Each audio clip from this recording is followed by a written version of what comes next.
من أصعب الدروس اللي اتعلمتها الصراحة هي فكرة إن إحنا ما ينفعش ننقذ حد من رحلته.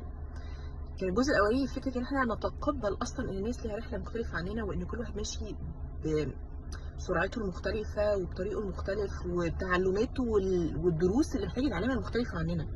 فده كانت الرحلة الأولانية اللي أنا كنت عملت عليها فيديو قبل كده، وقلت إن دي بتعلمنا إزاي لما بنقف قدام مرايتنا بنبتدي نتعلم نحترم رحلتنا، فبالتالي نتعلم نحترم رحلة الآخرين. ستيب 2 بقى كانت فكرة إني أنا ما أقدرش كمان أتدخل في رحلات الآخرين، ولا أحاول أنقذهم، ولا أحاول إن أنا أخليهم يتعلموا درس يعني من اللي أنا اتعلمته، فبالتالي خدوا بقى من خبرتي، أو بلاش تدوسوا الحتة دي، بلاش تقعوا فيها، لأن ده بيعمل تداعيات عليهم وعلينا.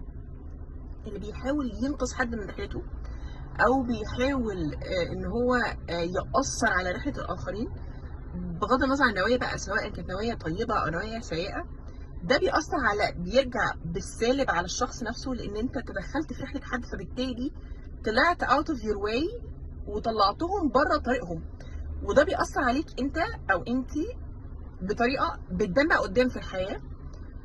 والأصعب والأسوأ إنك بتأثر على الشخص نفسه، لأن أنت يا إما بتحرمه من دروس معينة المفروض يتعلمها، يا إما بتصعب عليه رحلة تعلم الدروس. ف بصراحة فكرة إن الواحد يبص في ورقته دي مش مبالغة. فعلا احنا محتاجين لو اشتغلنا نفسنا بنفسنا، هنلاقي اصلا ان احنا عندنا حاجات كتير قوي نركز فيها في ورقتنا، هتخلينا ما عندناش وقت اصلا نبص لورقة اللي حوالينا حقيقي.